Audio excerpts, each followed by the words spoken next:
Y déjame poner nada más el soñador de justicia. Señor, Señor, permíteme soñar todos los días en tu justicia.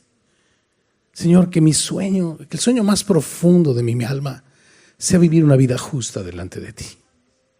Señor, si has hecho habitar tu espíritu, vendremos mi Padre y yo y haremos morada con él. Si esto es una realidad, entonces también este sueño de tu justicia está ahí.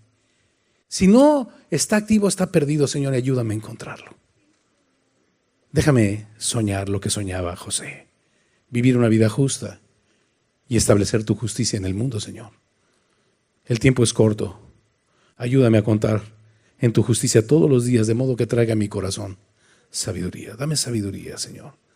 Ayúdame a encontrar esos sueños, ¿no? Por eso el objetivo, ya me estoy adelantando en el 37, encontrar estos sueños puestos por Dios en nuestros corazones, viviendo por ellos y para ellos. ¿Y por qué puse Romanos 1:17? Porque pues son sueños de justicia, ¿no? Y Romanos 1:17 dice que en el Evangelio, en estas buenas noticias que hemos recibido de que Dios tomó nuestro lugar en la cruz del Calvario y resucitó al tercer día para darnos vida juntamente con Él, ese es el Evangelio. En el Evangelio la justicia de Dios se revela por fe, para mí, y para fe, o para justicia, o para fe a través de mí, ¿no? Entonces, por eso lo puse a la justicia. Señor, yo vivo por tu justicia, ahora déjame vivir para tu justicia. Déjame encontrar, déjame estar apasionado de ese sueño. Y todas mis decisiones, desde a dónde voy a mandar a mis hijos a la escuela, ¿no? ¿Qué casa voy a comprar? ¿En qué ciudad voy a vivir? ¿Qué negocio voy a desarrollar? Señor, que pueda yo encontrar esos sueños de justicia en mi corazón, en cada área de mi vida, en cada lugar donde tú me quieras llevar, Señor. Yo quiero soñar lo que soñaba José, ¿no? Quiero que todos los días que me acueste a dormir, Señor, sueñe lo que soñaba José. Si no lo sueño en el twilight de mi inconsciencia, déjame soñarlo en mi corazón todos los días, Señor. Tu palabra dice que los jóvenes, vuestros jóvenes soñarán sueños, ¿no? En el final de los tiempos. Pues yo quiero ese sueño, Señor. Para que donde quiera que tú me lleves, Señor, sea yo un portador de tu justicia en mi vida y a través de mi vida. Esa es la historia que empieza aquí, una historia que terminará en el capítulo 50, con algunas pausas y algunas cosas extras, pero es la historia de José el soñador, ¿no? Y creo que meditando en esto, yo decía, Señor, hazme un José soñador. Quiero soñar en lo que él soñaba, tu justicia. ¿Qué es la justicia? Vamos a dejarlo claro. La justicia no es un concepto humano. La justicia es una persona que dio su vida por nosotros. Dice Romanos 5:1, justificados pues por la fe tenemos paz. La justicia es la base de la reconciliación con Dios. Por lo tanto, la justicia es Cristo, ¿no? Y lo hemos dicho hasta el cansancio, de 2 Corintios 5:21, al que no conoció pecado, por nosotros lo hizo pecado, para que nosotros pudiéramos ser hechos justicia de Dios en él. Cuando leemos, déjeme recordarle algo. En Mateo capítulo 5, 6 y 7 está el Sermón del Monte. ¿Se acuerdan? ¿Se acuerdan? Gracias. Están aquí. Está el Sermón del Monte. ¿Y se recuerdan los dos primeros versículos? Los dos primeros. ¿Con quién estaba hablando el Señor, bro? No los oigo. No se oye suficientemente fuerte. No estaba hablando con la gente. Gracias, Marlene. Carlita. Estaba hablando con sus discípulos, ¿no? Y viendo la multitud. Él estaba teniendo compasión de las multitudes, pero quería tener comunión con sus discípulos. Sanaba toda dolencia y toda enfermedad en el pueblo y era seguido por las multitudes, pero viendo a las multitudes que lo apretaban por las sanidades que se efectuaban debido a su corazón compasivo, subió al monte y se apartó de ellos. Y sentándose vinieron a él sus discípulos. Y abriendo su boca les enseñaba diciendo, y empieza por las bienaventuranzas que ustedes conocen. Ok, ya definimos pues que el Sermón del Monte no es para la gente. Imagínate decirle a una gente que no ha nacido de nuevo, que sus sueños no son la justicia de Dios, que sus sueños no son el reino de Dios y su justicia, que es Cristo. Imagina decirle a esa persona que cuando te hieran en una mejilla pongas la otra. Es una locura, bro, ¿no? O que quien te obligue a llevar su carga una milla vayas con él 2. ¿Por qué? ¿Por qué? Claro, ¿no? Así que eso sería una locura querérselo transmitir a personas que no han nacido de nuevo. No es para ellos, es para sus discípulos, ¿de acuerdo? Que tenemos una razón para poner la otra mejilla cuando se nos golpea en una. Déjeme ir un poquito, antes de entrar ahí, en la séptima de las 8 bienaventuranzas, Jesús dice en el capítulo 5 de Mateo, dice, bienaventurados los pacificadores, porque ellos serán llamados. ¿Cómo te gustaría que Dios te llamara, bro? ¿No crees que es el nombre más increíble que Dios te pueda dar? Hijo de Dios. Juan 1:12, Juan 1:11, a los suyos vino y los suyos no le recibieron. Juan 1:12, más a todos los que le recibieron, a los que creen en su nombre, les dio potestad de ser hechos. Primera de Juan 1:3, mirad cuán amor nos ha dado el Padre para que seamos llamados hijos de Dios. No puede haber un sitio más. Juan 8:31, ¿no? El Hijo sí queda en casa para siempre, así que si el Hijo os libertare, seréis verdaderamente libres. El Hijo queda en casa para sube, levántate, sube y está bien, si tú levántate, sube a Betel y ¿por qué nos quedamos allí, bro? ¿Por qué puedo quedarme allí, bro? Si el esclavo no permanece para siempre. Porque soy hijo. Eso es maravilloso. Dice que los pacificadores serán llamados hijos de Dios y la paz, que es la reconciliación con Dios, es el resultado de la justicia. Ese es un concepto que debe estar claro, ¿no? Justificados pues por la fe, Romanos 5:1 tenemos. Así que la paz es el resultado de la justicia, ¿no? O sea, la paz que busca este mundo es reconciliar las tinieblas con la luz. No, señor. En la Biblia las tinieblas y la luz no serán reconciliables jamás. La luz siempre resplandecerá en las tinieblas y las tinieblas nunca prevalecerán contra ella. No son reconciliables, ¿no? O te pasas del lado de la justicia y tienes paz para con Dios, o te conviertes en enemigo de Dios. Punto. No hay ambigüedades en la Biblia, ¿no? Así que la paz, que es la reconciliación con Dios, es el resultado del establecimiento de su justicia. Así que cuando una persona, por el Espíritu de Dios y la revelación de Jesucristo, se rinde al señorío de Cristo, en ese momento, justificado por la fe, tiene paz para con Dios, ¿no? Primera de Juan 5:9 al 11, ¿no? Y este es el testimonio, que Dios nos ha dado vida, y esta vida está en su Hijo. ¿El que tiene al Hijo? ¿El que no tiene al Hijo? Ok. Perfecto. Entonces, la paz con Dios, la reconciliación, la amistad con Dios es el resultado del establecimiento de su justicia en mi vida. Por lo tanto, es el resultado del trono de Cristo reinando en mi vida. ¿Estamos de acuerdo? Eso es justicia. Ahora, ya que explicamos eso, volvamos al Sermón del Monte. Vamos a hablar de un soñador de justicia. Por eso el concepto de justicia para mí es muy importante que lo entiendas, ¿no? Ok, está hablando con sus discípulos en el Sermón del Monte, ya establecimos eso. Y mi segunda pregunta es, ¿cuál es el tema central del Sermón del Monte? ¿Alguien se acuerda? ¿Cómo? Claro, ¿quién dijo eso? Así es, la justicia del reino. Por eso en Mateo 6:33, parte del Sermón del Monte, dice, buscad primeramente, preeminentemente, prioritariamente el reino de Dios y su justicia, ¿no? Su justicia.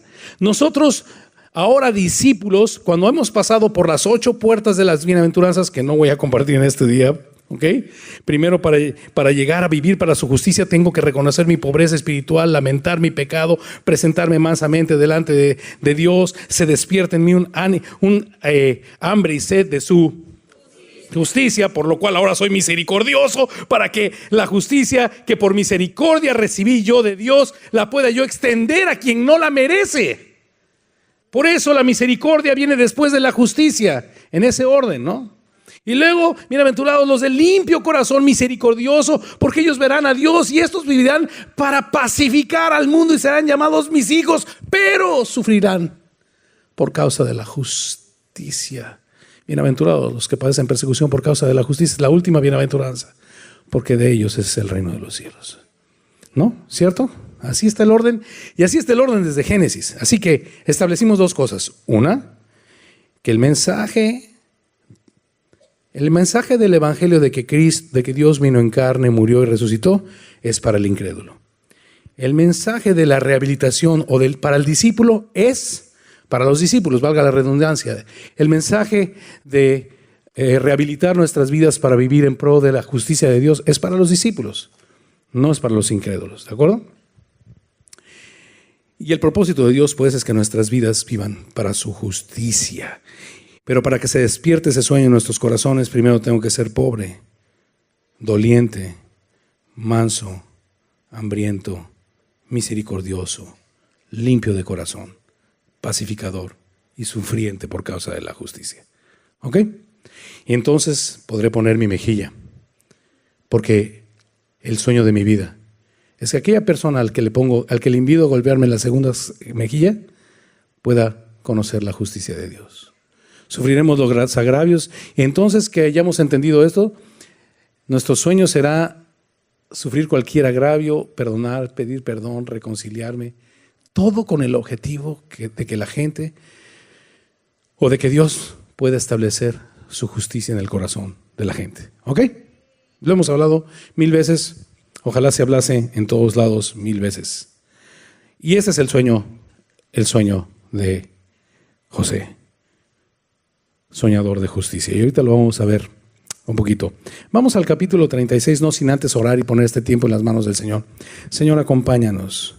Tu gracia, tu sabiduría, tu misericordia, tu perdón, tu paciencia, longanimidad, bondad, benignidad nos acompañen en este momento, Señor.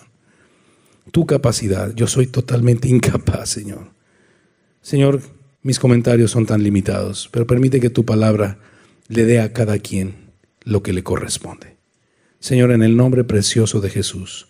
Amén. Primero quiero invitarles a hacer entonces un pequeño esquema para mí. Yo de veras cuando veo el libro de mi esposa de Génesis digo, wow, qué buena idea Dios puso en nuestros corazones de hacer este libro. Mi esposa, que es una persona disciplinada, tiene un mapa de Génesis, un tesoro ahí impresionante. Yo lo tengo un poquito más electrónico, pero ha sido precioso. Así que los que tienen el cuadernito de Génesis, no lo arrumbes, bro, sácalo, coloréalo, personalízalo. 3 llaves, básicamente, del capítulo 36. No le he puesto título ni objetivo al capítulo 36 porque no quiero desenfocarnos en el capítulo 37, ya que el 36 en su mayoría son genealogías de Esaú. Sin embargo, vamos a extraer 3 enseñanzas muy pertinentes acerca de esta genealogía de Esaú. Versículos 1 al 19, Esaú muestra su nobleza y se aparta voluntariamente de la tierra de Canaán y va a morar a Seir. Seir es hoy la antigua ciudad de Petra, que realmente no es una ciudad, es un conjunto de tumbas labradas en una montaña el día de hoy, hecha por los nabateos 400 años después de Cristo. Pero Seir, que estaba ubicada en ese lugar, fue la capital de Edom. ¿Quién es Edom? Bueno, ¿se acuerdan que Isaac le puso a su hijo Esaú porque era velludo? Pero después, cuando compró la primogenitura de Jacob por un plato de lentejas que a lo mejor tenía mucho jitomate, ¿no? Porque parecía que era rojizo el caldo, ¿no? Le puso su hermano lo apodó como Edom, que significa rojo. ¿Se acuerdan? Ok. Así que Seir es la capital de Edom. Hay cosas maravillosas. Cuando llegues a tu casa, lee Deuteronomio capítulo 2, versículos del 1 al 12, y ve cómo Dios es más grande que lo que nosotros pensamos, ¿no? Como Dios le dijo al pueblo de Israel que cuando reconquistara la tierra, que cuando tomara la tierra que Dios les había dado, respetaran a los idumeos o a los edomitas, porque eran sus hermanos, ¿no? Como de repente queremos encasillar a Dios en un grupo de personas, pero Dios es Dios de los judíos y Dios de los griegos, y Dios de los náhuatls, y Dios de los olmecas, y de los comecrudos, y es Dios de todos, ¿no? Dios es muy grande y no podemos encasillarlo en pequeños pensamientos. Su amor es enormemente grande, más alto que los cielos, ¿no? Así que la primera parte yo que quiero que ustedes vean en su casita es que me llama mucho la atención este punto, porque es increíble que Dios haya... Si estoy observando incorrectamente y cabe la posibilidad, pues Dios lo va a corregir a través de su palabra, no se preocupen. Pero déjame compartirte algo que en mi observación personal veo, ¿no? Que a lo mejor no es lo correcto, ya no me dirás, me corregirás, no hay ningún problema. Si la palabra nos corrige, sea Dios verás. Y todo hombre mentiroso, Romanos capítulo 3, ¿no? No hay problema. Pero lo que yo observo, ¿no? Desde aquel momento en donde Jacob, después de 20 años, el Señor, al nacimiento de José, por cierto, Dios añadirá, se llama José, lo despierta del letargo, lo trae de regreso a Canaán, le pide a Labán que lo bendiga, etcétera. Tú sabes todo este asunto. Cuando él regresa, manda a sus siervos delante de él, forma a sus hijos, hace 2 campamentos. Cuando emprende el camino, Dios está con él, sus ángeles, 2 campamentos, ¿se acuerdan? Y entonces va caminando a reencontrarse con su hermano a la tierra de Canaán, viene de Padán Aram. Y entonces, tierra donde había conocido a Raquel y a Lea y donde habitaba Labán. Y entonces viene de regreso y cuando ya va a encontrar a su hermano, se inclina a él 7 veces. ¿Te acuerdas? O sea, el cuate va aterrorizado. No sabe cómo va a reaccionar su hermano. Y algo que me sorprende y que cuando lo leímos verdaderamente conmovió mucho mi corazón es la actitud, la nobleza de Esaú, ¿no?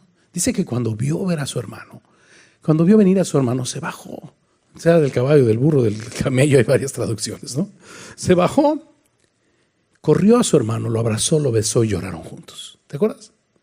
¡Qué nobleza! O sea, el otro cuate había sido un engañador. Realmente Esaú le había vendido su primogenitura. Pero Jacob le había robado la bendición. A lo mejor la primogenitura no le importaba tanto a Esaú porque él decía, ¿para qué la quiero? Yo voy a morir pronto. Era un hombre que vivía para el aquí y ahora. Pero la bendición sí le importaba porque aún aquí y ahora le pondría en situación de liderazgo, de manejar la tierra del padre, ¿no? Y Jacob se la robó en un complot con su madre Rebeca, con alevosía, premeditación y ventaja, ¿no? Sin embargo, se baja del caballo, han pasado más de 20 años y se lleva una sorpresa de nobleza Jacob en la vida de su hermano Esaú. Increíble, bro. Y ahora vemos algo. Esaú lo invita a venir con él a Seir, pero entonces Jacob, pues con sus costumbres engañadoras, les dice que pues, los niños son chiquitos, las ovejas son recién paridas, no puede ir a su paso, lo encuentra más tarde y no lo encuentra más tarde, ¿no? No pasan muchos años, porque ahora lo que vamos a ver, José tiene apenas 17 años, ¿no? Y Jacob despertó cuando José nació, así que no han pasado muchos años. Se va a habitar en Sucot, y de ahí de Sucot se va a Siquem, una ciudad que era como Sodoma y Gomorra en aquel tiempo, una ciudad muy comercial, con mucho bullicio, y en ese lugar donde Dios no le había llamado a habitar, Dios le había dicho, vete a Betel, a la tierra de Canaán, se queda en Siquem y sufre una tragedia. Su hija es violada y sus hijos, Simeón y Leví, matan a los moradores de aquella tierra, termina aborrecido, ¿no? Pero en su aborrecimiento Dios interviene, lo levanta y lo invita a subir y a quedarse allí, a hacer un altar, a derramarse como libación delante de la roca de los siglos, ¿se acuerdan? Y tiempo después vuelve a encontrar a su hermano. Ñaca, ñaca, ha llegado la hora en la que prometí matarte, bro, ¿no? ¿Dónde lo volvió a encontrar? En el funeral de su padre. Y Esaú había jurado que mataría a su hermano el día en que muriera su padre. ¿Te acuerdas? Llegó el día, bro. ¿Y qué sucede? Esaú ya ni se acuerda, bro. Y si se acuerda, es un hombre tan noble a mi juicio, y si me equivoco usted después me lo corrige, no hay problema, que él solo, en estos capítulos, en estos versículos que les acabo de dar, está el relato. Él solo decide, dice el versículo 6 del capítulo 36, y Esaú tomó sus mujeres y sus hijos y sus hijas y todas las personas de su casa y sus ganados y todas las bestias y todo cuanto había adquirido en la tierra de Canaán y se fue a otra tierra, separándose de Jacob, su hermano. Prefirió irse a Seir. Él tenía el concepto muy probablemente que le correspondía la tierra de Canaán y lo único que le estorbaba para tomar esa tierra era su hermano que le había robado la bendición. Y en el momento que su padre muere y tiene la oportunidad de tomar la tierra, muestra su nobleza, bro, y se aparta de su hermano. No quiere conflictos con su hermano, prefiere irse a una tierra montañosa que en la actualidad es Jordania, bro, ¿no? Es una tierra montañosa, difícil. Ok. ¿Y qué es lo que me sorprende? Platicaba hoy en la mañana que yo tengo familiares políticos y de todo tipo, y lo digo no con falsa modestia ni con falsa humildad, lo digo con pleno conocimiento de causa, bro, que tienen una nobleza que ya quisiera yo para un día domingo, bro. qué bárbaros, tienen una naturaleza tan noble, tan misericordiosa. Bueno, el corazón del hombre solo lo conoce Dios. El corazón del hombre solo lo conoce Dios. Y la Biblia dice que todos los corazones de los hombres son perversos y engañosos más que todas las cosas. ¿Quién los conocerá? Dios, que escudriña el corazón, solo Dios. ¿De acuerdo? Pero delante de mí parecen gentes tan wow, ¿no? O sea, son los primeros que le brincan una necesidad, son mucho más nobles que yo. Señor, ¿por qué escogiste a Jacob? ¿No? O sea, si fuera por merecimiento humano, tendrían mucho mejores credenciales que esta rata inmunda, Señor. Pero así es la soberanía de Dios. Por eso Pablo decía, ¿quién entendió la mente de Dios? Romanos 11:33, o quién fue su consejero, o quién le dio a él primero para que le fuese recompensado, ¿no? ¿Qué virtud humana tomó en cuenta Dios? Bro, quiero compartirte algo. No estás aquí por ser mejor que nadie, sino porque eres de lo peor. Hablo de Heriberto. Estoy hablando de una reflexión que Dios me dijo a mí, ¿no? Heriberto, estás aquí porque no dabas el ancho para nada, bro. Por eso estás aquí. Porque yo escogí lo vil. Lo vil, bro, ¿no? Desde mi perspectiva, Jacob era mucho más vil. Si estoy equivocado en tu... cuando estudies, pues no tengo problema en que me lo muestre la Biblia. Desde mi perspectiva, hasta donde he leído de Génesis, veo actitudes de más nobleza en Esaú que en Jacob. Sin embargo, la Biblia dice en Romanos capítulo 9 que Esaú y Jacob ni siquiera habían nacido ni habían hecho ni bien ni mal para que el propósito de Dios que conforme a aquel que elige se cumpliera, aborreciendo a Esaú desde el vientre de su madre y amando a Jacob. ¿Por qué? No lo entiendo. Solo puedo darte gracias, Señor, porque reconozco que tengo más parecido a Jacob que a Esaú. Te agradezco que no hayas venido a llamar justos, sino Jacobs y pecadores al arrepentimiento. Primera parte. Segunda parte, versículos del 20 al 30, capítulo 36. Esaú en tierra de Seir hace alianza con el Oreo, con el hombre galleta. No es cierto. No. Y más adelante vamos a ver que va a expulsar al hombre galleta con toda alevoción, premeditaja y ventosía. Digo, alevosía, premeditación y ventaja. Va a expulsar al Oreo de ahí, ¿no? Y se me hace muy semejante, ¿no? Estos eran expulsadores. Jacob termina expulsando a los moradores de Canaán y este cuate a los Oreos. Pero eso es lo que pasa, hace una alianza para que todas las genealogías, a partir del versículo 20 en adelante, hay una alianza y hay nombres interesantes antes, el nombre de Elifaz, que probablemente, y no voy a hacer mucho énfasis en eso, Elifaz pudiera ser, dicen los comentaristas, los grandes estudiosos, uno de aquellos hombres que apareció a Jacob, que le dio a Job, muchos dolores de cabeza a Job. Otro nombre que aparece ya en esta alianza es Abimelech, más adelante lo vamos a ver, un hombre muy importante, muy enemigo de Israel, muy alevoso contra Israel en estas genealogías, en estas alianzas entre los edomitas, idumeos y los oreos, ¿no? Y luego del versículo 31 en adelante, y ya vamos a terminar con el capítulo 36, ¿qué les parece? Surge de esta alianza la monarquía edomita o idumea, anterior a la monarquía israelí. Y esto es algo interesante de ver, ¿no? A partir del versículo 31 empezamos a ver que estos constituyen reyes antes que Israel. Probablemente esto lleva a Israel a un cierto celo por el cual dejan el reinado de Dios para tomar reinados de hombre, como el de Saúl, David, Salomón, con todas sus repercusiones, ¿no? Y esas son las cosas importantes. No lo voy a leer porque pues no, son 1000 nombres difíciles de pronunciar, cada uno lo lee en su casa. Estas son las 3 cosas simplemente que vamos a resaltar de este capítulo. Ahora entramos al capítulo 37. ¿Qué tal? Me aventé en 20 minutos el 36. Y básicamente, empezando por volvemos a poner el objetivo y dejemos el objetivo ahí si son tan amables un ratito.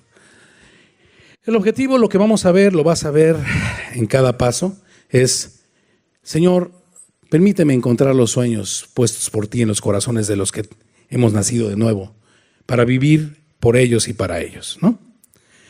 Es el deseo que leyendo y releyendo este capítulo fue lo que despertó Dios en mi corazón. Quiero ser un José Que mi sueño despierto y dormido sea, como dice el Salmo 4, en mi almohada o al despertarme sea siempre tu justicia, Señor, en mi vida. Y hay veces, Señor, flaqueo tanto. Señor, manténme con este sueño todos los días de mi vida. Habitó Jacob en tierra donde había morado su padre, finalmente en tierra de Canaán. Ahí habitó. Ya no hizo una tienda inestable, sino de ahí hizo su habitación. Y ahí se plantó. Esta es la historia de la familia de Jacob. Y es importante resaltar esto. No es la historia de José, es la historia de Jacob. ¿Por qué es importante? Porque a estos se les conoce como los patriarcas, Abraham, Isaac y Jacob. Y si alguien pregunta por qué, muy probablemente porque a partir de ahí ya Dios no habla a un nombre directamente, sino a un pueblo. Es por eso que Dios cambia el nombre de Jacob a Israel. Ahora hablará con un pueblo que será llevado por todas las naciones para bendecir a todas las familias de la tierra con una simiente. La simiente que el Señor le prometió a Adán desde el principio de Génesis. La simiente de la mujer. ¿Cómo? ¿Simiente de mujer? Que yo sepa, la palabra simiente viene de semen. Las mujeres no tienen semen. ¿Cómo que una simiente de mujer?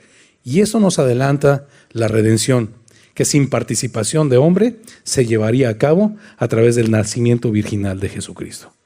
Ahora Dios ha escogido un pueblo, no por buenos. Vemos que Esaú es mucho más noble que Jacob, ¿no? Jacob es un engañador empedernido. Pero Dios escogió un pueblo, no porque ese pueblo tuviera alguna virtud en especial, sino para dar a conocer que hay un solo Dios y un solo mediador entre Dios y los hombres, Jesucristo hombre. ¿De acuerdo? Esta es la simiente de salvación. Esta es la simiente que veremos por toda la Biblia ser perseguida por el diablo. ¿De acuerdo? Y la simiente que habrá de prevalecer al final de los tiempos. Ok. Así que es la historia de Jacob, que es Israel, que es un pueblo. José es una parte de esta historia. José, siendo de edad de 17 años, un adolescente, apacentaba las ovejas con sus hermanos. Y el joven estaba con los hijos de Bila y con los hijos de Silpa. Los hijos de Bila, Dan y Neftalí, ¿se acuerdan? Y los hijos de Silpa, Gad y Aser. Y es interesante que los haya puesto el Señor, su padre, a servir con ellos, porque muerta Raquel, ahora quedaba muy en desventaja José. Benjamín está muy chiquito todavía, José tiene 17 años, y ponerlo a servir con los otros 6 hermanos, los hijos de Lea, tenía un riesgo mayor. Así que lo pone a servir. Sin embargo, Jacob, a mi juicio, y puedo estar yo observando mal, y no tengo ningún problema en que alguien me corrija, siempre y cuando esté con la palabra. Jacob, es que me identifico con Jacob, perdónenme, y a lo mejor por eso me muevo para allá. Hay alguien que me dice, oye, siempre quieres encontrarle lo malo. Pues es que para que resalte la justicia de Dios, ¿no? ¿Entiendes lo que quiero decir? Siempre quieres encontrarle lo malo a los hombres. Bueno, pues David decía en el Salmo 51, contra ti solo he pecado y he hecho lo malo delante de tus ojos y lo confieso para que seas tenido por justo en tus juicios, ¿no? O sea, cuando el hombre va para abajo, la gracia de Dios resalta, ¿no? Déjeme leerle un versículo si todavía no me ha entendido. Romanos capítulo 3. Oye, la Biblia pocas cosas habla adversas o inconvenientes de la vida de José. Sin embargo, las buscas con lupa, Heriberto. ¿Sabes qué? Es que cuando las encuentro, las highlighteo, ¿cómo se diría eso? Las resalto, las identifico claramente para que resalte la obra de Cristo. No ponga yo mis ojos jamás en José, bro. Venga, ya te agarré, José. Aquí es la gracia de Dios. ¿Me entiendes? Versículo 5, Romanos 3:5. Y si nuestra injusticia hace resaltar la justicia de Dios, ¿qué diremos? ¿Será injusto Dios que da el castigo? Hablo como tonto o como hombre, pues es sinónimo, ¿no? Comparados con Dios. En ninguna manera, de otro modo, ¿cómo juzgaría Dios al mundo? Pero si por mi mentira la verdad de Dios abundó para su gloria, ¿por qué aún soy juzgado como pecador? ¿Y por qué no decir, como se nos calumnia y como algunos cuya condenación es justa, afirman que nosotros decimos, hagamos males para que nos vengan bienes? ¿Qué pues? ¿Somos nosotros mejores que ellos? En ninguna manera. Ya hemos acusado a tamaulipecos, chilangos y de todos, y judíos y gentiles, que todos están bajo pecados. ¿Cómo está escrito? No hay justo ni a uno, ni José. No hay quien entienda. No hay quien busque a Dios. Todos nos desviamos. A una nos hicimos inútiles, incluido José. No hay quien haga lo bueno. No hay ni siquiera uno. Dios suplió la debilidad de José para que fuera un símbolo del que habría de venir. Pero José participó de nuestra naturaleza pecadora. Y me encanta verla a la lupa, bro, para que resalte Cristo, para que nuestra injusticia haga resaltar la justicia de Dios. Siempre. Yo creo que José, si estuviera aquí con nosotros, estaría de acuerdo conmigo. Qué bueno que lo encontraste, bro, porque era el sueño de mi vida. No mi justicia, sino la justicia de Dios, ¿no? Ok. Así que creo que Jacob comete un error. Lo pone a apacentar las ovejas. Terminemos de leer esto y observemos. Dice, versículo 2. Esta es la historia de la familia de José, de Jacob. José, siendo de edad de 17 años, se apacentaba las ovejas con sus hermanos, y el joven estaba con los hijos de Bilha y con los hijos de Silva, mujeres de su padre, e iba e informaba a José a su padre la mala fama de sus hermanos. Así que lo que observo, y que lo voy a ver en el contexto de todo el capítulo, es que lo puso no como un servidor, apacentador o pastor, sino como un informante. Y pienso que Jacob pudo haber cometido el error que yo, con un desmedido amor, cometería, brother. Por eso me identifico con él. Antes de ponerlo a servir y a lavar los trastes, lo puso de señor sobre sus hermanos. Y pudo haber sido ese error, y digo pudo y repito pudo, el que promoviera tanto aborrecimiento de sus hermanos para José. Moraleja para mí, ten cuidado, Heriberto. Ok. Así que este cuate iba e informaba de la mala fama de los hermanos. ¿Cuáles hermanos? Pues con los que trabajaba, los hijos de Bilha y Silpa. Y amaba Israel a José más que a todos sus hijos. Espérame, eso dice la Biblia. No estoy deduciendo que, seguramente amó más. No, la Biblia dice que amaba más Israel a José más que a todos sus hijos. Y luego nos da la razón, porque lo había tenido en su vejez. Me encanta subrayar esto, porque no fue una virtud especial, simplemente por haberlo tenido en su vejez. Eso dice la Biblia. Y le hizo una túnica de diversos colores. Y viendo sus hermanos que su padre lo amaba más, que a todos sus hermanos le aborrecían y no podían ni saludarlo por la mañana en buena onda, ¿no? No podían hablarle pacíficamente, siempre lo buleaban, ¿no? Por causa de que el papá era evidente que amaba más a Jacob. Ahora le hace una túnica de colores, y la túnica en el pueblo de Israel representa autoridad. Ahora no es un informante, es un informante con autoridad, a quien mi padre ama más que a nosotros, ¿no? Y lo aborrecían. Ahora, definitivamente esto me lleva a pensar en algo más. Acompáñame al Salmo 45:7. No obstante que la Biblia nos dice, sin temor a equivocarnos, que lo amaba porque lo había tenido en su vejez, me hace acordarme de algo hermoso que leí en el Salmo 45, pero que estoy seguro que lo vas a referenciar con Hebreos capítulo 1. Estoy seguro. Uno de mis capítulos favoritos del libro de Hebreos. Has amado la justicia, un soñador de justicia. Has amado la justicia y aborrecido la maldad, un informante de la mala fama de sus hermanos. Por tanto, te ungió Dios, el Dios tuyo, con óleo de alegría, más que a tus compañeros. Ciertamente la Biblia dice que lo amaba porque lo había tenido en la vejez, pero era un informante y no participaba de las obras infructuosas de sus hermanos, no participaba de la mala fama, era un hombre de integridad. Primera moraleja, ¿listos? Ahí les va. Un soñador de justicia es un hombre de integridad. No puede ser de otra manera. Un soñador de justicia es un hombre de integridad. No participéis de las obras infructuosas de las tinieblas. Repréndelas. El mundo no nos conoce porque no le conoció a Él. Porque la luz resplandeció en las tinieblas y las tinieblas no prevalecieron contra ellas. El que tenga oídos para oír, que oiga. Un hombre que sueña con la justicia, lo escribí, brother. Un hombre, ¿de veras quieres soñar con? ¿Quieres encontrar esos sueños en tu corazón? Sé un hombre de integridad y los encontrarás, bro. Para mí. Y no podían hablar. Y soñó José, hemos terminado con la primera parte, ¿no? Hablamos del Hijo amado.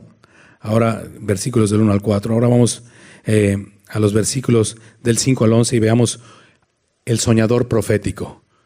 No les di el esquema, ¿verdad? Versículos del 1 al 4, el Hijo amado. Versículos del 5 al 11, el soñador profético. Ahorita les doy los demás. Y se me olvida, me los pides. El soñador profético. Y yo le pondría entre comillas, después de profético, el soñador profético. Necesaria era esta profecía. Es el primer profeta que reprende al pueblo. ¿Estás de acuerdo? El primero. Porque aunque Jacob había soñado en algo que habría de cumplirse en Cristo, la escalera de Jacob, ¿se acuerdan? Es el primer profeta que encara al pueblo y lo redarguye. Y no hubo profeta en Israel, ni lo ha habido, ni lo habrá, que no sea aborrecido por causa del redargüimiento que produce un profeta en la vida de quienes le rodean, ¿no? En la vida del pueblo. No obstante, le puse yo, ok, el soñador profético, pero entre comillas, ahí te va mi liberteada, entre comillas, si quieres ponerle conmigo, indiscretón. Estás viendo la tempestad y no te hincas. Bro, te aborrecen tus hermanos por la túnica de tu padre, por la voz, y les vas a ir a contar ese tipo de sueños. Oye, bro, guárdalos en tu corazón. Pero a lo mejor esa indiscreción estaba puesta por Dios para que cuando llegara el cumplimiento de la profecía pudieran saber el pueblo que hay un Dios. ¿De acuerdo? Ya está. Pero se me antojó indiscretón, porque estamos viendo dos perfiles que trabajan juntos, el perfil humano de José y el perfil profético de José. En el perfil profético, no tengo duda que esta profecía era necesaria que la supieran para que cuando se cumpliese, supiera el pueblo de Israel que había un Dios en Israel. ¿De acuerdo? ¿De quién depender? Que no abandonaría en los tiempos de angustia a su pueblo. ¿De acuerdo?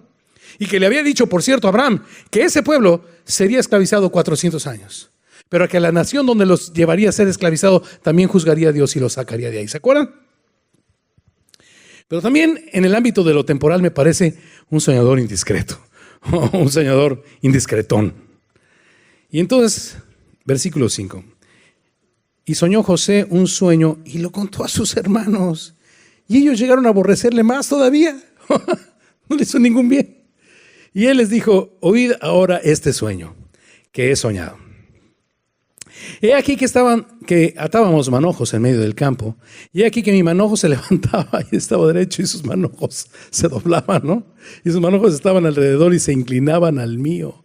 Le respondieron sus hermanos, ¿reinarás tú sobre nosotros o soñarás tú sobre nosotros? Y le aborrecieron aún más a causa de sus sueños y de sus palabras. Soñó aún otro sueño y lo contó. Asústame, bro, ¿no? A sus hermanos diciendo, he aquí que he soñado otro sueño. A ver, dinos tu sueño, angelito soñador.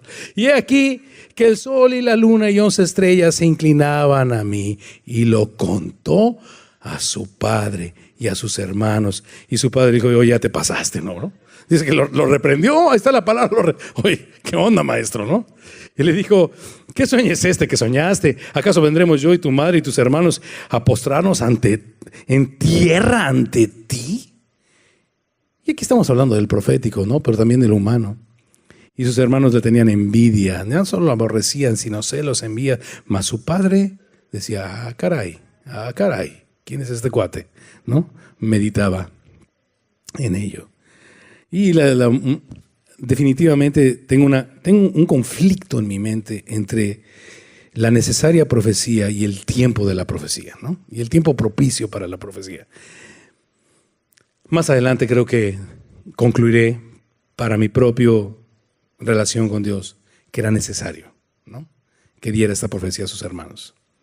Bueno, ya vimos al soñador profético y esa profecía se cumplió, ¿verdad? La segunda está por cumplirse, pero la primera es la primera profecía dada al pueblo. Es la primera, puta, es la primera, bro. Es la primer profeta que da profecía al pueblo y por eso es aborrecido, porque todos los profetas fueron aborrecidos. Pero la primera dice que ataban manojos y el manojo de él estaba firme y los otros 11 manojos se inclinaban. Y esto sucedió cuando vino el hambre. ¿Se acuerdan? Y había trigo en Egipto y su trigo estaba firme, mas en la tierra de Canaán hubo hambre y tuvieron que venir a él y se inclinaron ante él. Se cumplió y se cumplirá la segunda profecía cuando aún la luna y las estrellas, bro, y toda lengua y toda rodilla y toda lengua confesará que Jesús es el Señor, para gloria de Dios Padre. Y realmente no es relevante lo que pienses al respecto.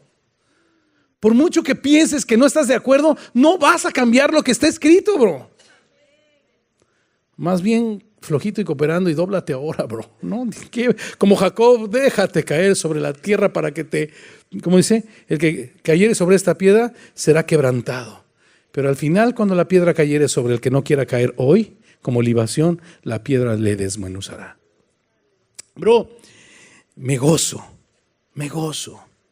Un día toda rodilla se doblará y toda lengua confesará que Jesús es el Señor. Amigos y enemigos lo confesarán. Gracias, Señor, porque siendo apto totalmente para ser tu enemigo, Señor, Romanos 5, ¿no? Habiendo sido enemigos, impíos, débiles, fuimos reconciliados con Dios por medio de la muerte de Cristo. ¿Cuánto más?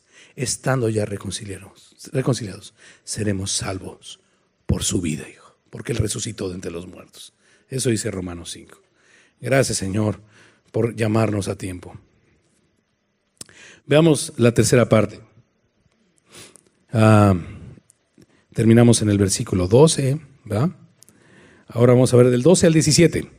El hijo de confianza, un soñador de justicia, es un hombre de integridad.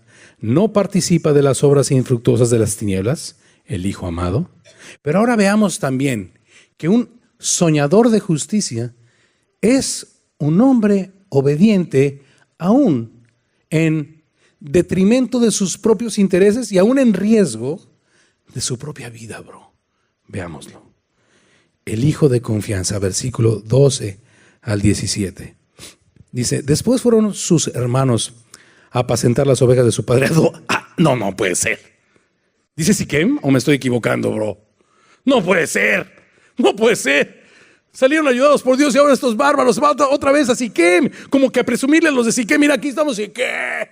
¿No? ¿A qué fueron, bro? Bueno, fueron a Siquem y dijo Israel a José, tus hermanos apacientan las ovejas en Siquem, ven y te enviaré a ellos. Y respondió, heme aquí, Señor. Siquem está a 75 kilómetros al norte aproximadamente de Betel. José sabía que sus hermanos lo aborrecían, le tenían envidia. No iba a una comisión agradable. Iba a buscar todo lo que estaban haciendo sus hermanos y las ovejas. ¿Y qué hacían en Siquem para traerle el mensaje a su padre? O sea, no iba a ser bien recibido. Pero dijo, heme aquí, Señor, envíame a mí. ¿No? Y todos estos, Isaac dijo lo mismo en alguna ocasión. ¿Quién irá? ¿Y a quién enviaré? Heme aquí, envíame a mí, ¿no? Y esas son representaciones del Hijo de Dios que vino para ser despreciado y desechado entre los hombres, varón de dolores, que sabía que venía a un gueto como un pobre mortal, ¿no? Sabía que venía a dar su vida en rescate por muchos. Y dijo, heme aquí, Señor, voy pues para hacer tu voluntad. ¿No dice eso Hebreos? En el capítulo 1, voy pues para hacer tu voluntad. Quita esto que está escrito o cumple esto que está escrito en el libro, en el rollo del libro, ¿no? En esta voluntad somos, y está no en el capítulo 1, está en el capítulo 9 y 10, léelo en tu casa, cuando el Señor dice, heme aquí, Señor, sacrificios y hay otra palabra que se me fue en este momento, ofrendas y sacrificios por el pecado no te agradaron, por lo cual dije, oh Dios, he aquí que vengo, Dios, para cumplir lo que está escrito en el rollo del libro. Envíame a mí, Señor. José tiene tantos momentos tan increíbles en su carácter profético, ¿no? Y entonces dice, versículo 14, e Israel le dijo, ve ahora, mira cómo están tus hermanos y cómo están las ovejas y tráeme la respuesta. Jóvenes, y adultos. Un soñador de justicia es un hombre obediente con su padre y con su madre, ¿no? Claro, siempre y cuando las ordenanzas estén prefijadas en el límite de nuestra habitación moral y espiritual, claro. Si alguien tiene duda de lo que acabo de decir al final, se acerca a mí y se lo decodifico. Siempre y cuando tu padre y tu madre te pidan cosas que están prefijadas en el límite de tu habitación moral por Dios, tienes que ser obediente. Punto, bro. ¿No? Qué triste es ver hijos que dicen creer y conocer al Señor y tener una relación con Él y olvidan a sus padres, bro. Ah, mi padre es un impío, mi padre es... Adiós, no heme aquí, yo no voy. Un soñador de justicia es un soñador de justicia primeramente a los suyos, ¿verdad? Es un hombre obediente, es una mujer de integridad. Versículo 15. Y lo halló un hombre andando errante por el camino. Pues andaba buscándolos, errando de aquí para allá, es lo que significa errante. Y le preguntó a aquel hombre diciendo, ¿qué buscas? José respondió, busco a mis hermanos. ¡Órale! Es que cada frase es hermosa. Busco a mis hermanos, ¿no? Eso vino a buscar Dios. Eso vino a buscar a Cristo para ser el primogénito de muchos, bro. Te ruego que me muestres dónde están apacentando. Aquel hombre respondió, ya se han ido de aquí, y yo les oí decir, vamos a Dotán. Entonces José fue tras de sus hermanos y los halló en Dotán. Dotán está a 25 kilómetros más al norte, ya pegadito del mar Mediterráneo, bro. O sea, estaba a 100 kilómetros de Betel. Su papá no podía ayudarle. Y ahí va tras sus hermanos, obediente. Cuando ellos lo vieron de lejos, antes que llegara cerca de ellos, conspiraron contra él para matarle. O sea, ya con toda alevosía. Y dijeron el uno al otro, he aquí viene el soñador. Ahora pues, venid y matémosle y echémosle en una cisterna. O sea, lo querían ahogar, ¿no? Una cisterna tiene agua, lo querían matar. Y diremos, alguna mala bestia lo devoró y veremos qué será de... A ver si se cumplen sus sueños, ¿no? Cuando Rubén oyó esto, el hermano primogénito, el primer hijo de Lea, lo libró de sus manos. Lo libró de sus manos. Y hay que subrayar eso porque hay repercusiones de esto más adelante en la vida de Rubén. Y dijo, no lo matemos. Y les dijo Rubén, no derramarás sangre, ¿te acuerdas? No somos descendientes de Caín, ¿no? Aquel que derramó la sangre de su hermano, no haremos lo mismo. Echadlo en esta cisterna que está en el desierto y no pongáis mano en él. Y lo hizo por librarlo así de sus manos para hacerlo volver a su padre. Aquí están las razones. Sucedió pues que cuando llegó José a sus hermanos, ellos quitaron a José su túnica, la túnica de colores que tenía sobre sí, y le tomaron y le echaron en la cisterna, pero la cisterna estaba vacía, no había en ella agua. Y este comentario es que Rubén escogió una cisterna seca a manera de un calabozo temporal para sacarlo de ahí y llevarlo a su padre, y que no lo echaran en una cisterna para ahogarlo. Y se sentaron a comer pan. Por favor, acompáñame a Génesis 42, 21 y ve la alevosía de este hecho. Génesis 42, 21. Más adelante lo volveremos a leer, pero esto es lo que sucedía en aquel momento. Génesis 42, 21. Y decían el uno al otro, verdaderamente hemos pecado contra nuestro hermano, pues vimos la angustia de su alma cuando nos rogaba y no le escuchamos. Todas estas cosas, dice que al final de los tiempos, cuando los judíos les han abierto los ojos, a quienes les ha sido cegado el entendimiento para que la multitud de los gentiles entremos al pacto, ¿oíste lo que acabo de decir, ¿no? Dios cerró los ojos del entendimiento del pueblo judío para que tú y yo, ¿cuánto debemos estar agradecidos con Dios? Para que Israel viniera del oriente, del norte, del sur, ¿no? Del este, del oeste. Y nos sentáramos con la familia de Abraham a la mesa, bro. Pero cuando haya entrado la plenitud de los gentiles, entonces el Señor quitará las vendas de los ojos. Y entonces, hijo, mirarán al que oraron. Y habrá un lloro en Israel.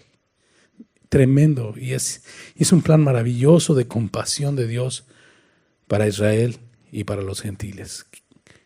Oh profundidad de las riquezas de la sabiduría y de la ciencia de Dios, cuán insondables son sus juicios e inescrutables sus caminos. Estos alevosos, hijo, cuando José les rogaba, cuando José se angustiaba, lo echaron y se sentaron a comer pan. Les valió. Qué actitud tan alevosa. Y alzando los ojos miraron, y aquí una compañía de ismaelitas, hijos de Ismael, ¿no? ¿Quién era Ismael? El hijo de Agar y de Abraham, que venían de Galaad, y sus camellos traían aromas, bálsamo y mirra, e iban a llevarlo a Egipto. Egipto era la potencia mundial en aquel entonces. Entonces Judá, cuarto hijo de Lea, dijo a sus hermanos: ¿qué provecho hay en que matemos a nuestro hermano y encubramos su muerte? Venid y vendámosle a los ismaelitas, y no sea nuestra mano sobre él, porque él es nuestro hermano, nuestra propia carne. Y sus hermanos convinieron con Judá. Y cuando pasaban los madianitas, ¿de dónde vienen los madianitas? ¿Alguien se acuerda? ¿De quién? De Lot. Mercaderes sacaron ellos a José de la cisterna, así que había una alianza entre ismaelitas y madianitas, y le trajeron arriba y le vendieron a los ismaelitas por 20 piezas de plata. Después hubo una devaluación y llegaron a ser 30. El que tenga oídos para oír, que lo de la devaluación es un chiste, pero al Señor lo vendieron por 30 monedas de plata, ¿no? Es interesante, tantas similitudes. Y llevaron a José a Egipto.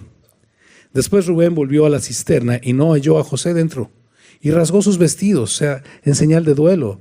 Y volvió a sus hermanos y dijo: el joven no aparece, y yo, ¿a dónde iré yo? Soy responsable, primogénito. Entonces tomaron ellos la túnica de José y degollaron un cabrito de las cabras, y tiñeron la túnica con la sangre, y enviaron la túnica de colores, y la trajeron a su padre. Y dijeron: esto hemos hallado. Reconoce ahora si es la túnica de tu hijo. No de nuestro hermano, pues tú, o sea, tu hijo. O no, vaya odio, vaya aborrecimiento. Es exactamente la tipografía o el tipo del odio con el que el mundo recibió al Salvador, hijo. Y él la reconoció y dijo: la túnica de mi hijo es. Alguna mala bestia lo devoró, o sea, José ha sido despedazado. Entonces Jacob rasgó sus vestidos. Vaya tristeza que le propinaron al papá, y puso cilicio sobre sus lomos y guardó luto por su hijo muchos días. Y se levantaron todos sus hijos y todas sus hijas para consolarlo, mas él no quiso recibir consuelo. Y dijo: descenderé enlutado a mi hijo hasta el Seol. Y lloró su padre, y los madianitas lo enviaron a Egipto, a Potifar, oficial de Faraón, capitán de la guardia. Podemos... gracias. Así hemos dividido el capítulo. Solo vayamos al objetivo y oremos. Yo creo que el Señor lo ha dejado claro en nuestros corazones. Señor, esta semana queremos meditar en esto, Señor. Si tú has hecho morar tu espíritu en nuestros corazones, entonces definitivamente, Señor, los sueños de justicia ya están implantados ahí, Señor. Ayúdanos a encontrarlos y volver a los tiempos de esa dulce comunión. Ayúdanos a encontrarlos en el camino de la obediencia y en el camino de la integridad. Los encontraremos, Señor. Señor, queremos vivir por fe y para fe, por tu justicia y para tu justicia, Señor. En muchos de nosotros, Señor, pasan los días, pasan los meses, pasan los años, tenemos empleados, trabajamos junto a ellos y tenemos una indiferencia que espanta, Señor. Familiares que se pierden y rencores que no nos dejan acercarnos con tu justicia por no exponer nuestra mejilla, por no exponer nuestro cansancio y llevar la carga otra milla, Señor. Señor, pero tu palabra nos da una esperanza enorme y nos dice que si tú has hecho tu morada en nuestro corazón, esos sueños están ahí. Permítenos encontrarlos, volver a esa pasión que no dejaba a nadie en el camino, Señor, que no veía, Señor, más que tu justicia, tu luz, tu verdad en nosotros y quería compartirlas. Señor, pone en nuestros corazones el espíritu de Andrés, hermano de Pedro, de Simón Pedro, Señor, que cuando conoció al Mesías corrió a Pedro y le dijo: hemos hallado al Mesías de quien hablan los profetas. Señor, en el nombre de Jesús, que corramos, Señor, y que, Señor, ayúdanos a encontrar este sueño. No podemos vivir esta vida, Señor, tan indiferentes. No podemos seguir viviendo por vista, Señor, por comodidad. Tu palabra nos dice que nos vas a pedir cuentas, y tú has depositado el mejor depósito, Señor, que es tu presencia en nuestros corazones, y tu palabra nos dice que en la integridad y en la obediencia encontraremos estos sueños. Permítenos andar en sendas de justicia por amor de tu nombre. Señor, aquí estamos tus discípulos. Señor, queremos vivir por tu justicia. Yo te doy gracias por esos 47 matrimonios hermosos de servidores de células, por esos varios matrimonios hermosos y mujeres hermosas que han abierto sus casas, anfitriones hermosos, Señor, que abren sus casas semana tras semana, sufriendo incomodidades, quizá, yo no sé, Señor, probablemente abusos en algún momento en sus casitas, Señor, pero que sueñan con que esa gente que entra por sus puertas se reconcilie contigo en la justicia de su Hijo Jesucristo. Gracias por ellos, Señor. Gracias por los maestros que ahorita están sirviendo, que están buscando tu reino y tu justicia en el corazón de los niños, y que semana tras semana preparan los materiales con tanto gusto, con tanta alegría. Esos soñadores de justicia, aviva el fuego del don que has puesto en ellos y en todos nosotros, y en los que estamos en el proceso. Aviva el fuego del don de tus discípulos, Señor. Señor, en el nombre precioso de Jesús, oramos en esta hora, Señor. Amén.